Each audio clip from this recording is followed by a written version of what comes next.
What the common thread seems to be is the appreciation of life, really living your life, taking the risk to follow your bliss.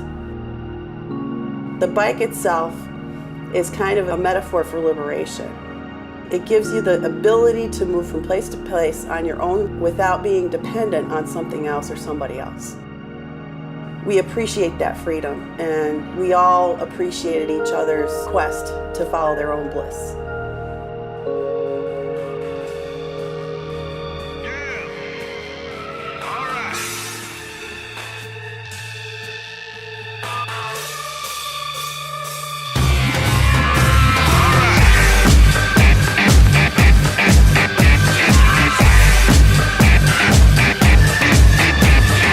Everyone thinks they can get a job as a messenger because it's cool. When I was a messenger, I used to do 200 jobs a fucking week. But the messenger industry only attracts progressive individuals, Outliers. a very trendy crowd, ex-cons. a little bit crazy. The way I ride and the way I look, like I'm a bald eagle. See way ahead, looking at the cars, inside the cars. I'm looking at the passengers. You know, it's crazy. And then at high velocity speed. This is my passion. I love this.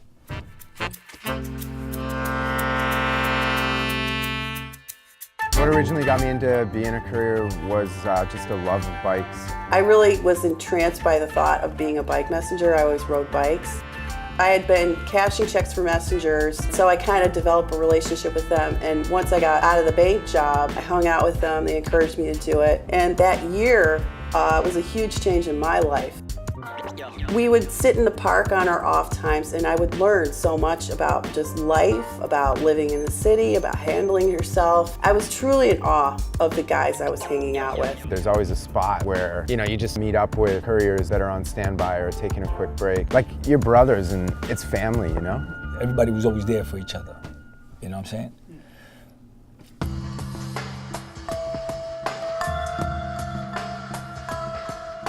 The competition has always existed in the messenger world, just by definition. But at the same time, in our community, they know that you walk off an elevator with your buddy. That might be the last time you see him. I've lost a lot of my friends out here, man. A lot. Because when you ride a fixed gear, right, you gotta be on your P's and Q's. You gotta be on your toes every second that you on the bike. So he's going to work. Coffee in one hand, and he's talking on his radio. He went behind his truck. The dude opened the door.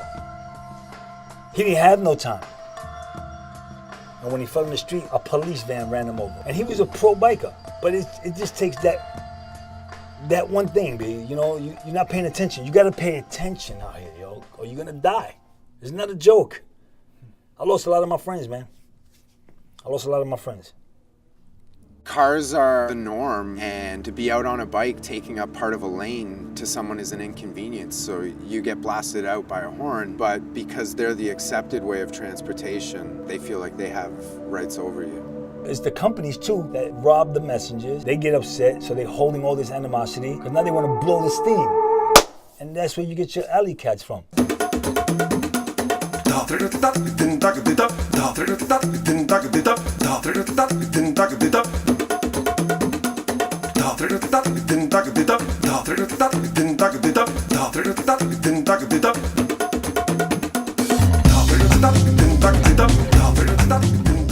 Okay, Alley Cats started in Toronto.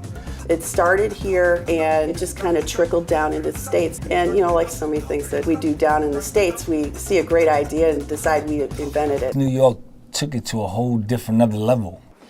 It was started by 4 friends. Redneck, a dude named Lance, Leo, and John Engler, aka Johnny Jet Fuel. It kind of involves routing and multitasking and pushing it on a bike. It's just a non-sanctioned race, multiple checkpoints. Some of them, you just have to go to the checkpoints and show proof. Sometimes you have to do something under duress. The races, when they began, it was just a bunch of friends that wanted to get together and have some laughs. Hey, we're gonna race. Okay, what kind of bike? Anything. There's prizes, there's beer.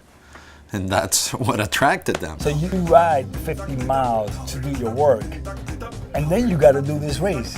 There were so many people in Toronto. They were like so fast, man, fast. But they had no brains. They were like passing checkpoints, and there's this old guy with the old bike being able to hit all the checkpoints. And that's always been the trick. You have to be fast and you have to be smart. At the end, people are not arguing. You get a six-pack and you share it amongst friends.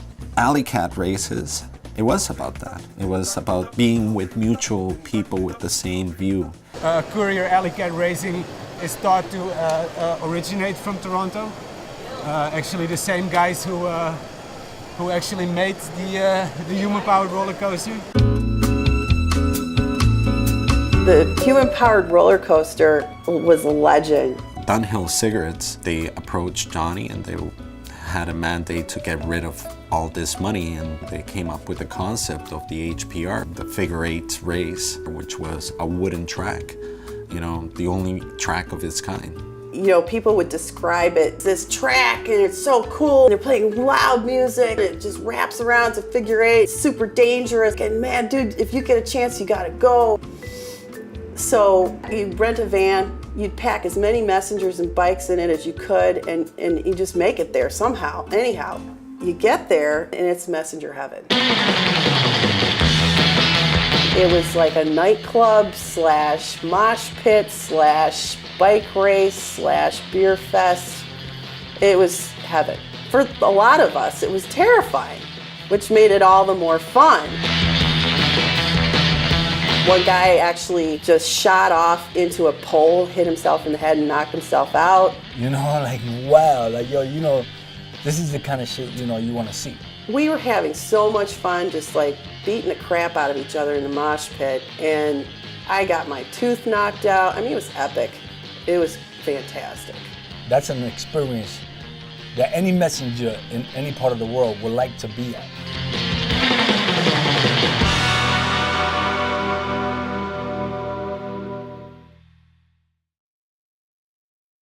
We wrote the template, and I think it's a tremendous compliment that these things are perpetuating. This is my first time at the Red Hook Crit.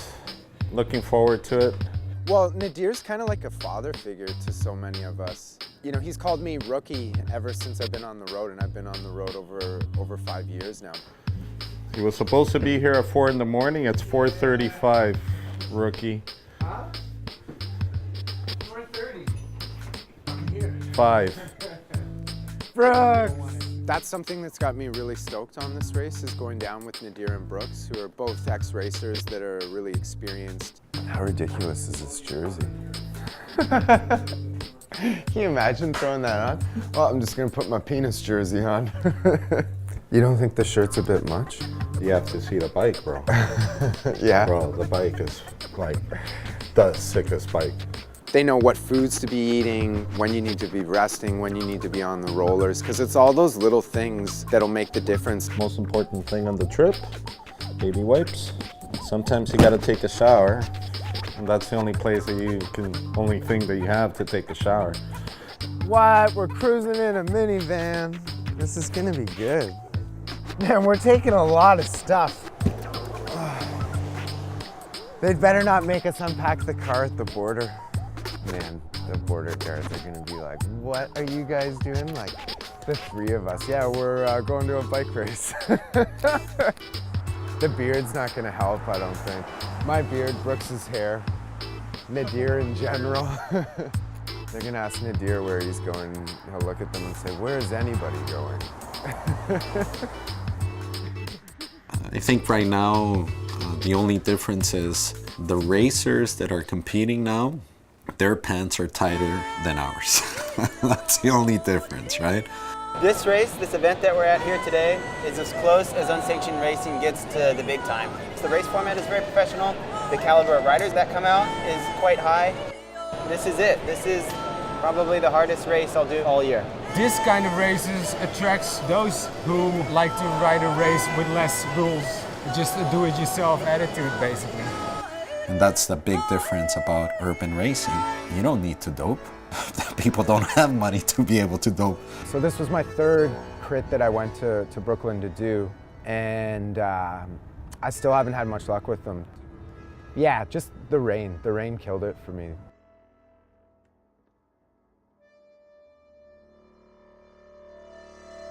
We never could have predicted where this was going to go.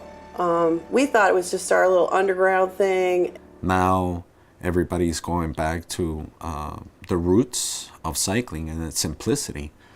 You know, for the Red Bull race to place, for it to be a sanctioned race, when normally governing bodies like this would not think twice of being involved. But they're realizing that, you know, it's like working together, it can actually benefit cycling in Canada and around the world. But it's an amazing having I'm the only person in the planet that has a playground like this. It's definitely a chance of a lifetime, you know. I don't realize it now, but I think when I get older, much older than I am right now, I'm gonna be realizing how fortunate I am. You gotta ride more.